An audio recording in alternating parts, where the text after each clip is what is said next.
I think these things are really interconnected. The truth is, like, I'm very much a dorky nerd. I know it. I look very cool, and I present that way, for sure. But this whole, like, mustache, and then I had self-tanner for a while, and my nails were painted, and I'm wearing all these outfits. Like, that is full credit to America. She is trying to, and I quote, fix me, which is much needed. So, I gotta say, I think me leading with the mustache is the same thing as me leading with the girlfriend, right? Because you can't have one without the other.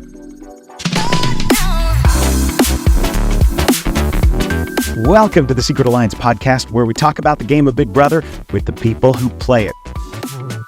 We're talking to the latest evictee, Cory. And Cory, I must ask you some questions. So just keep in mind, these are full questions. They came in from a number of outlets. I'll let you know the one that we got. The redo question is ours as well. Let's go. You knew America had a habit of spreading information. Do you wish you changed your approach with her because of this to avoid becoming a target?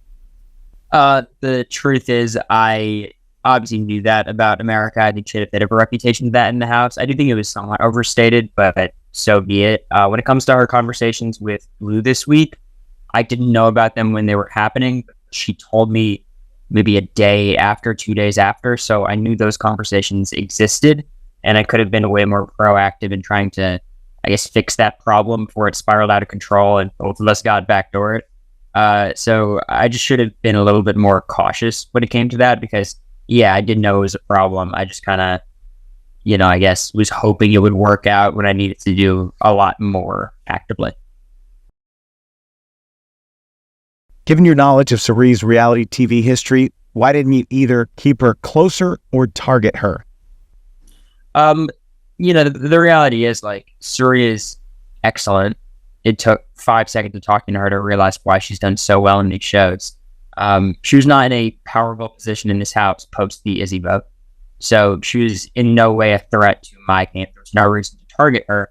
And working closely with her just doesn't have the benefits you would really expect because in Big Brother, competitions, at least in the modern era, competitions are king, and Cirie has yet to, do well in competition. So, the me being close to Cirie might have gotten one more vote on my side, but ultimately this week it would not have mattered. And if I were to stay somehow this week, if I didn't get backdoored, Cirie would have been an extremely important piece that I think I've been getting closer to. So it was certainly something in the back of my mind.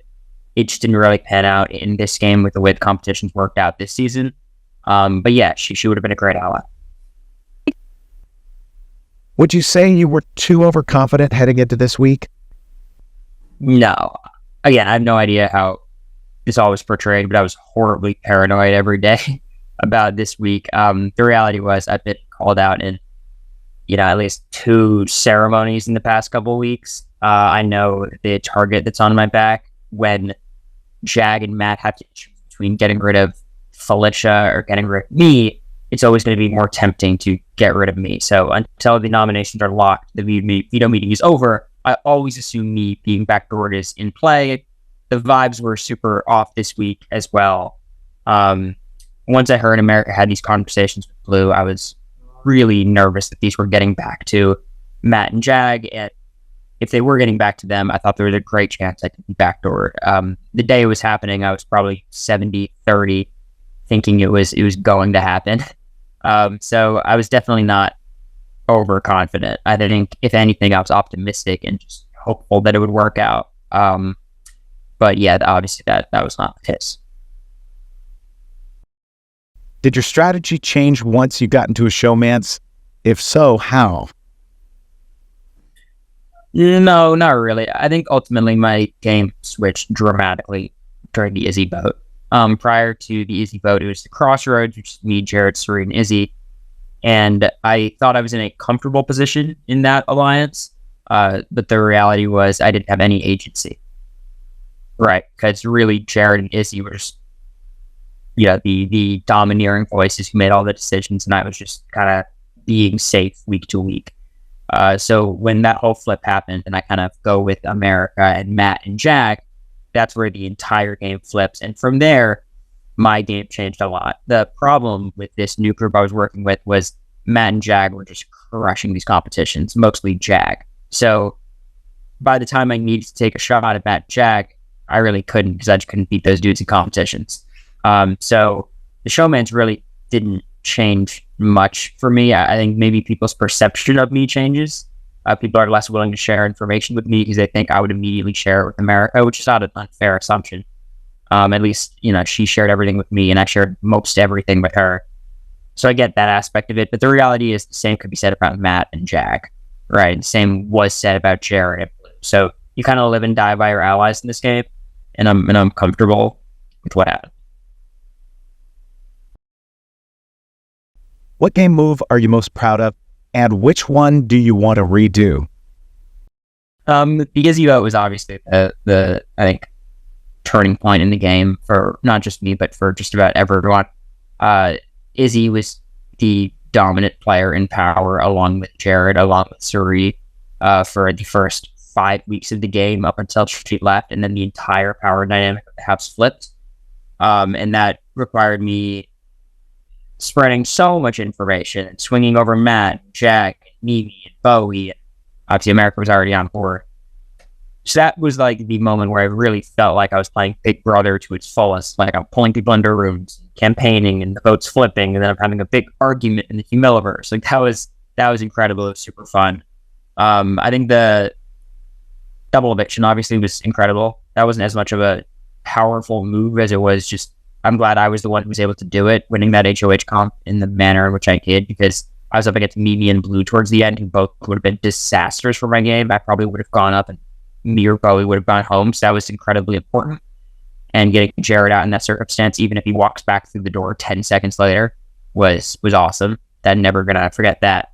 The move I probably regret, I don't think there was much of a reason to get rid of Mimi over Felicia. At the time, Felicia just yelled at me during the veto meeting, and I thought, first of all, it doesn't really matter who I keep. Neither of them are super loyal to me. Keeping Felicia is kind of funny because she's yelled at me, and also she's less likely to win competitions. And the truth is, I felt uncomfortable with either of them being HOH. But Mimi probably would have been like someone I could actually have used as an ally, and she would have been more of a threat for Matt and Jag to try to take out, whereas they can just leave Felicia in the house as long as they want before they get rid of her. So I think that could be a mistake, but who knows exactly how it plays out if Mimi's still here. Are you more surprised that you left the game with a mustache or a girlfriend? That wasn't my question. Yeah, I think these things are really interconnected. The truth is, like, I'm very much a dorky nerd. I know it. I look very cool and I present that way for sure. But this whole like mustache, and then I had self-tanner for a while, and my nails were painted, and I'm wearing all these outfits. Like, that is full credit to America. She is trying to, and I quote, fix me, which is much needed. So, I gotta say, I think me leaving with the mustache is the same thing as me leaving with a girlfriend, right? Because you can't have one without the other. Do you think spearheading Izzy's eviction ultimately caused you to be a main target of the house? Yeah. So that's a move I'll never regret, because I had such a great time doing it, and I think it was really important for how the season played out. In terms of my long-term security in the game, it was almost objectively bad. But I know with the way that the game shook out, there's a ton of worlds where I make a really deep run and I have a good shot of winning. So it's hard to regret it, because who knows what happens as he stays. The reality of why I made that move was, you look at who was left in the house if I just wrote it out with Izzy, Jared, Cirie. You'd have Izzy, Jared, Cirie. They're trying to get rid of Jag, America, and Cameron. And that would leave me with like those three: Mimi, Felicia, Bowie, who I didn't have a relationship with yet. It would have been a lot of people in the house who I had a worse relationship with than Jared and Izzy and Cirie, and I would just be hoping that these people would carry me through the game.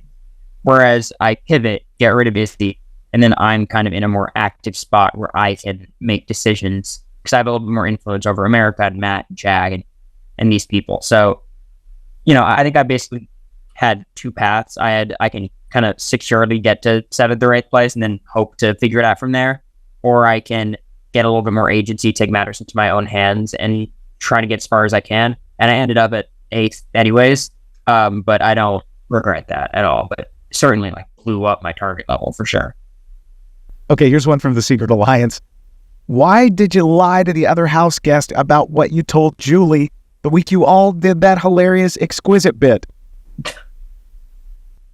But so why I said good, like, I think I was gonna say exquisite. I think undeniably exquisite or unbearably exquisite was my line.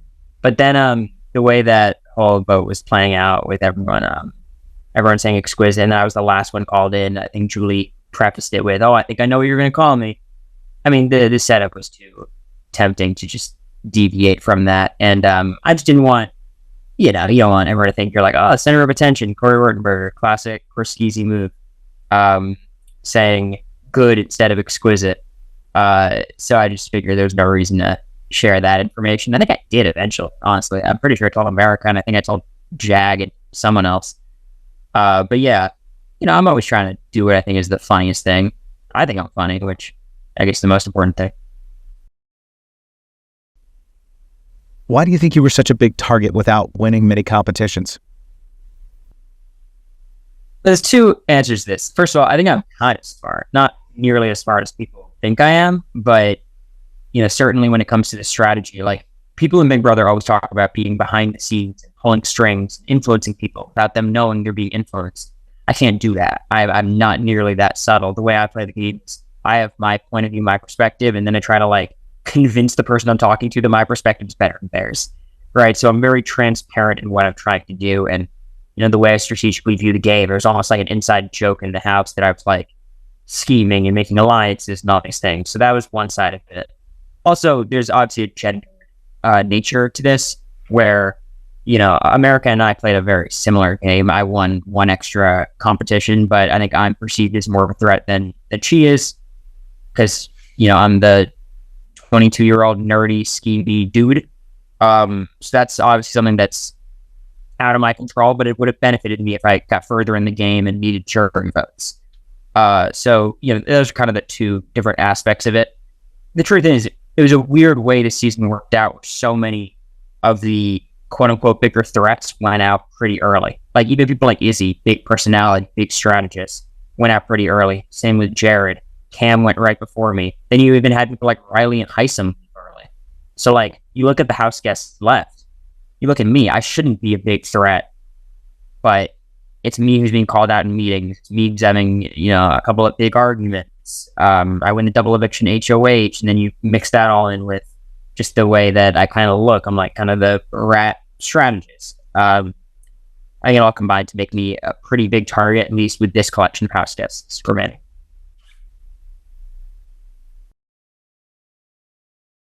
Over these past 2 months, what is it you've missed the most about the outside world?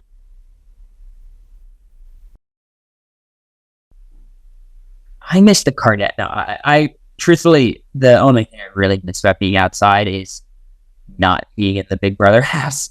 I'm just someone who needs my personal space and needs to be able to turn my brain off and nap whenever I want, and just kind of step away from it all. And in Big Brother, there's no world in which you can do that. Right, like, you can go to the upstairs patio in the backyard. Hopefully the cameras don't look at you. Like, that is your best bet. And maybe that's why the past couple of weeks I've really clung to America the way that I have, because it is comfortable, right? Like, it feels like you're secure and you can, be yourself and not be on 1,000,000%. And even then, you're still on because the cameras are on you. And for the camera saw way more than I would like them to see. You know what I mean? So that part of it makes a lot of sense to me. Like, my brain has not turned off in 79 days. So, like, the exhaustion from the house is something I really want to get away from. And so I guess what I miss most about the outside world is, like, just feeling okay and not depleted. That being said, I love the experience, obviously. But it's just so much. And I think I miss the rest of outside.